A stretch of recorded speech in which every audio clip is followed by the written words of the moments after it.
Hi, a blessed morning po sa bawat isa.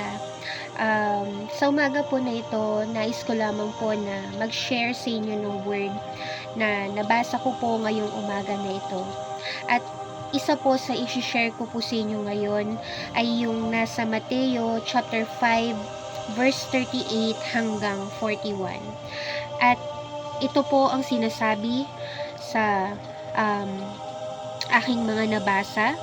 Sabi po dito, narinig ninyong sinabi, mata sa mata at ngipin sa ngipin. Ngunit sinasabi ko sa inyo, huwag kayong gumanti sa masamang tao.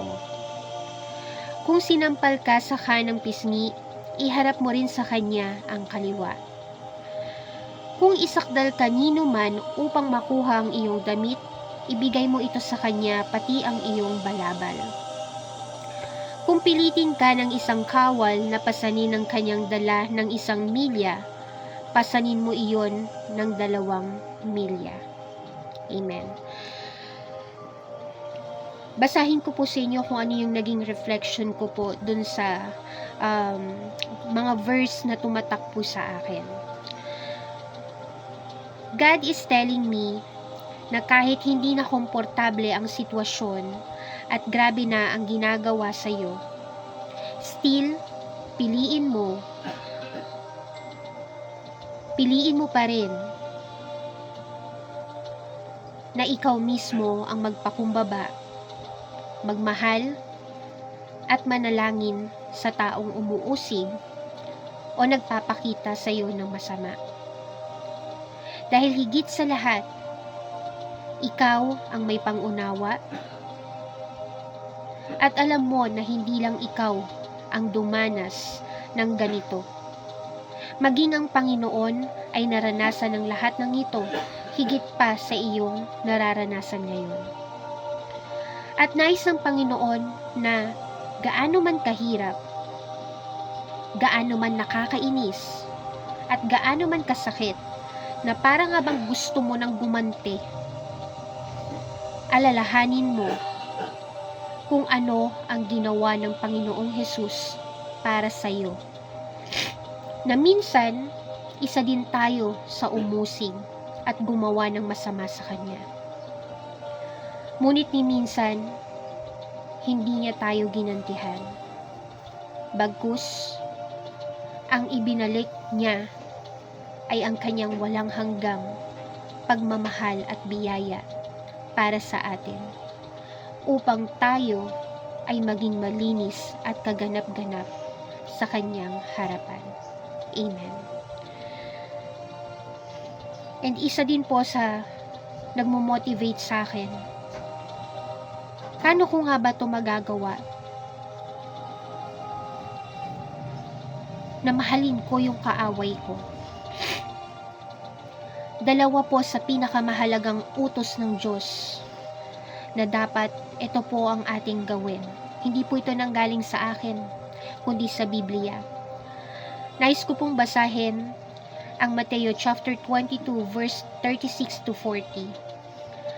Sinasabi po rito, Guro, ano po ba ang pinakamahalagang utos sa kautusan?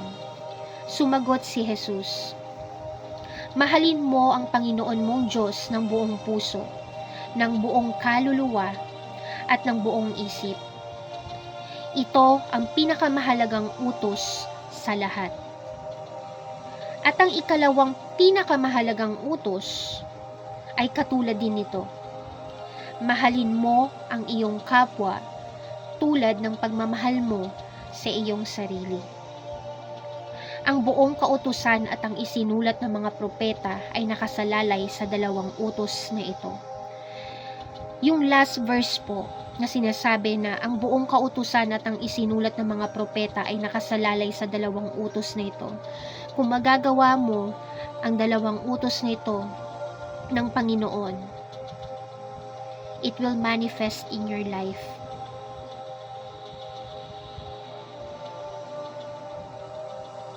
At dapat po may i-apply natin sa buhay natin na mahalin po natin ang Panginoon. Una, mahalin po natin ang Panginoon. Pangalawa, mahalin po natin ang ating kapwa. Kahit pakaaway natin yan, mahalin po natin sila. Kahit yung tipong hindi siya kamahal-mahal at napakahirap niyang mahalin, still, piliin pa rin po natin silang mahalin. Dahil ganun po ang ginawa ng Panginoon sa atin. Kahit hindi na po tayo kamahal-mahal, kahit napakahirap po nating mahalin, pero ang Lord patuloy na nagmamahal po sa atin. Amen. And pray and always be humble. Amen. Nais ko lang din po na mag-share sa inyo. Nais ko lamang din po na ipatotoo na minsan dumating din po sa buhay ko na nasaktan po ako. Nasaktan po ako to the point there is someone na nakasakit sa akin. Sobrang sakit ng ginawa po niya sa akin. Dumating sa point na gusto ko po siyang gantihan, gusto ko siyang sampalin, and gusto ko po na magpakamatay na lang. Nung time po na nasaktan ako ng sobra. But God made me realize na anak, hindi ka nag-iisa. Mahal kita. Anak, huwag mong gawin yan. Kasi bago mo pa gawin yan, ginawa ko na yan para sa'yo. Nilinis na kita. Sinacrifice ko ang buhay ko para sa'yo. Para maging kaganap-ganap ka. And that makes me realize na oo nga no, ang Lord ang nagmamahal sa akin. Ang tunay na nagmamahal sa akin. And He never leave me. And He accepted me for who I am ever since. Yes, nireject ako. Pero, unang nireject ang Lord eh. Lahat yun naranasan ng Lord.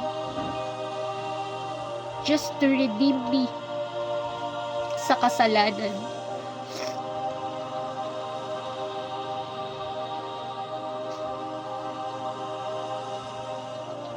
Kaya dapat magpasalamat tayo sa Panginoon.